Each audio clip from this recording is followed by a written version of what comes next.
Hello students, welcome to AD study 26। और आज हम अपनी वीडियो का एक अगला पार्ट शुरू करने जा रहे हैं जो कि issues and world history first से रिलेटेड है।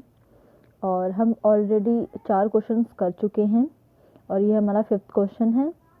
मैंने क्वेश्चन पेपर और सब इम्पॉर्टेंट पॉइंट्स की जो है वो वीडियो ऑलरेडी डाल दी है। तो अभी बिना टाइम वेस्ट किए हम क्वेश्चन को स्टार्ट करते हैं।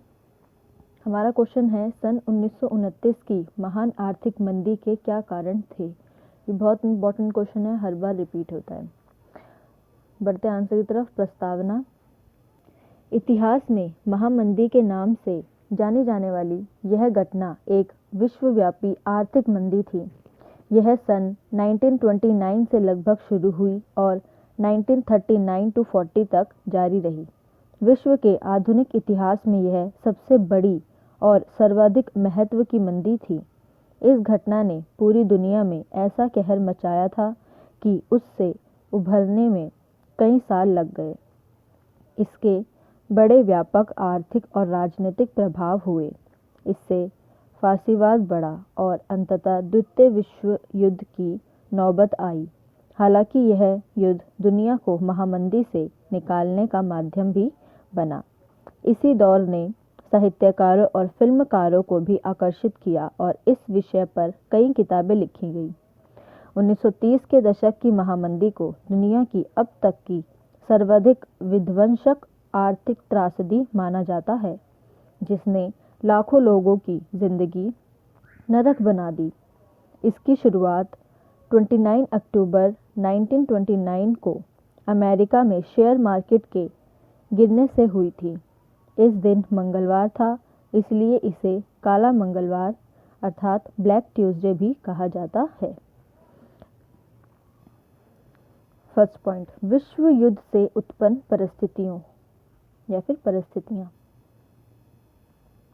युद्ध से आर्थिक संकट उत्पन्न होना निश्चित है, क्योंकि युद्ध के समय में सैनिक आवश्यकता की मांग के कारण उद्योगों का तेजी से विस्तार हुआ।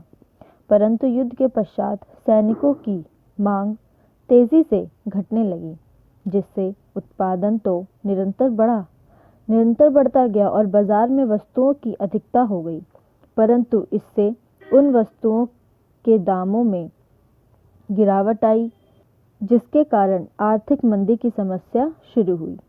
देखिए बच्चा, जब भी युद्ध होते हैं तो क्या होता है कि सैनिकों की आवश्यकता ज़्यादा होती है, और ज़्यादा सैनिकों की आवश्यकता का मतलब है कि उनका ज़्यादा खाने की ज़रूरत है, ज़्यादा पहनने की ज़रूरत है, और भी जो नॉर्मल चीज़ें हैं उन सब चीज़ों की ज़रूरत ज़्यादा पड़ती है।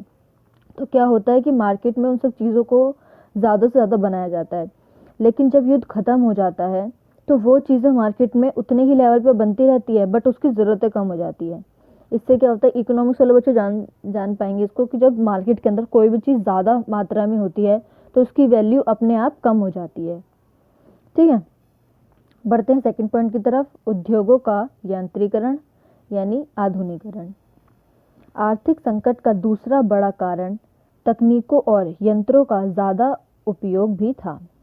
युद्ध के कारण युद्ध भूमि में अधिक व्यक्तियों और सैनिकों की आवश्यकता पड़ती थी, जिसके कारण मजदूरों की संख्या में कमी आ गई, क्योंकि अधिकतर लोग सैनिक सेवा में कार्यरत हो गए।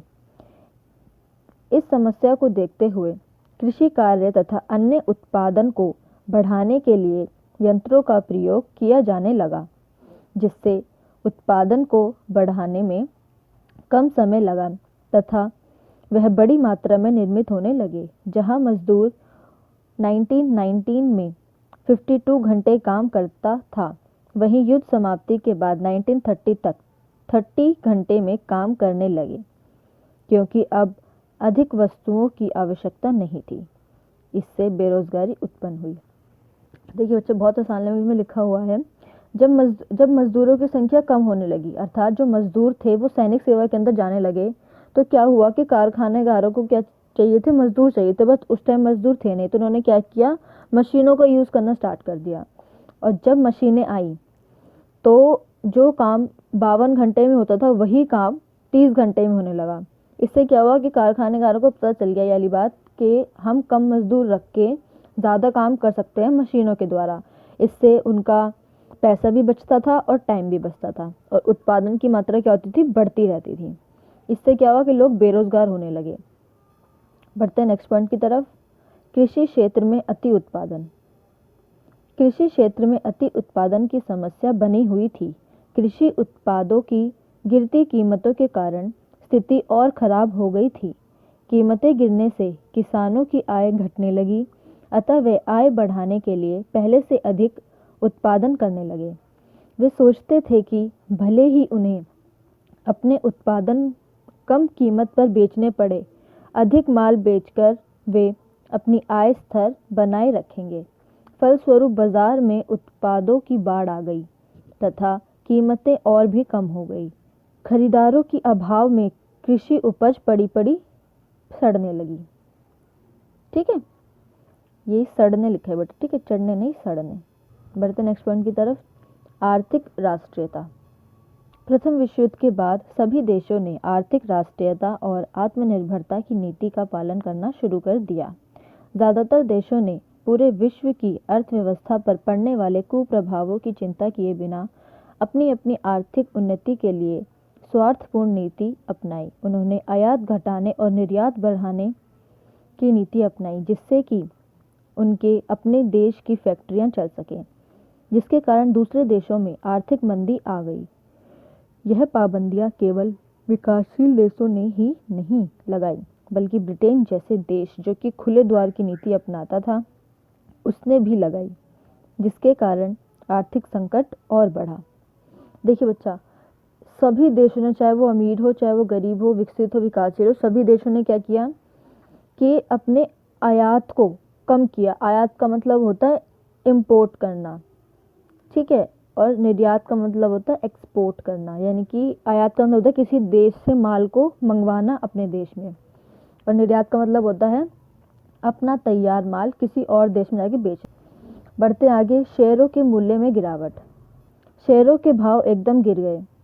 कुछ कंपनियों के शेयरों का मूल्य तो बिल्कुल समाप्त हो गया। परिणाम स्वरूप जिन लोगों का शेयरों में धन लगा था, उन्हें भारी हानि उठानी पड़ी। आगे।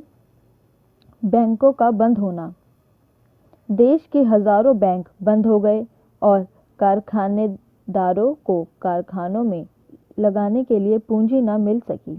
परिणाम यह हुआ कि कारखाने एकाएक बंद होने लगे और लोग बेरोजगार होने लगे, अर्थात बेरोजगारी बढ़ने लगी। बढ़ते सैंड की तरफ। बेरोजगारी। बेरोजगारी के कारण लोगों की कार्य शक्ति और भी कम हो गई, जिसका पूरा प्रभाव तैयार माल की बिक्री पर पड़ा। धीरे धीरे विश्व के अन्य पूंजीवादी देशों में भी यह दुष्ट चक्र चल पड़ा। इस प्रकार आर्थिक मंदी ने गंभीर रूप धारण किया। बेटा देखिए, सभी किस में हो रहा था? पूंजीवादी देशों में, क्योंकि जितने भी पूंजीवादी देश थे वही व्यापार करते थे, व्यापारियों को इससे नुकसान हो रहा था। ठीक है, इससे साम्यवादी देशों पर कोई प्रभाव नहीं पड़ रहा था, क्योंकि साम्यवादी देश पूंजीवादी देशों से बिल्कुल अलग थे। ठीक है, वो आगे आने वाले क्वेश्चन आपको अपने आप पता चल जाएगा। स्वर्ण का विषम विभाजन। प्रथम विश्व युद्ध के कारण सारा सोना अमेरिका के पास जाने लगा, क्योंकि जो भी यूरोपीय देशों ने कर्ज लिए थे, उनको अमेरिका केवल सोने के रूप में वापस ले रहा था और किसी रूप में स्वीकार नहीं कर रहा था। ज़्यादातर सोना उस समय केवल अमेरिका के पास था, परंतु अमेरिका का शेयर मार्केट गिरने से वह अपने इस धन को कहीं पर भी नहीं लगा रहा था, जिससे कि आर्थिक मंदी को बढ़ावा मिला। बढ़ते नेक्स्ट पॉइंट की तरफ। तत्कालीन कारण। वॉल स्ट्रीट में शेयर बाजार गिरा, जिसके कारण आर्थिक मंदी बढ़ी। अमेरिकन सरकार ने अपने उद्योगपतियों की वजह से इस पर काबू पा लिया, परंतु 1929 में इसमें फिर गिरावट आई।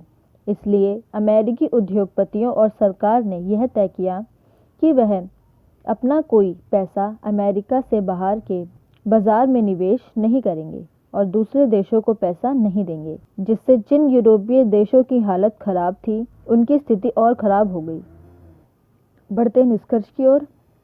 इस प्रकार हम देख सकते हैं कि 1929 की महान आर्थिक मंदी ने पूरे विश्व पर भी प्रभाव डाला तथा इन महत्वपूर्ण कारणों को हम स्पष्ट रूप से ऊपर देख चुके हैं। इतिहास में महामंदी के नाम से जाने जाने वाली यह घटना संपूर्ण विश्व के लिए एक काला समय बनकर उभरी। 1929 से 1939 टू 40 तक यह जारी रही और संपूर्ण विश्व को इससे उभरने में काफ़ी समय लगा। आई होप कि आपको मेरी वीडियो अच्छी लगी हो, और अगर आपको मेरी वीडियो अच्छी लगी तो मेरे चैनल को सब्सक्राइब करें और आने वाली वीडियो की नोटिफिकेशन पाने के लिए बेल आइकन को प्रेस ज़रूर कर दें। और अगर आपको कोई भी प्रॉब्लम लगती है किसी भी क्वेश्चन के अंदर तो आप मुझे कमेंट कर सकते हैं, आप मुझे मेल भी कर सकते हैं, ठीक है। और ये बहुत ज़्यादा इंपॉर्टेंट क्वेश्चन है बच्चों, तो ध्यान से इन क्वेश्चंस को करना, इसलिए साथ साथ बुक से भी पढ़ाई करना, और आपको 10 आउट ऑफ 10 मार्क्स लाने से कोई नहीं रोक सकता, ठीक है। Thank you.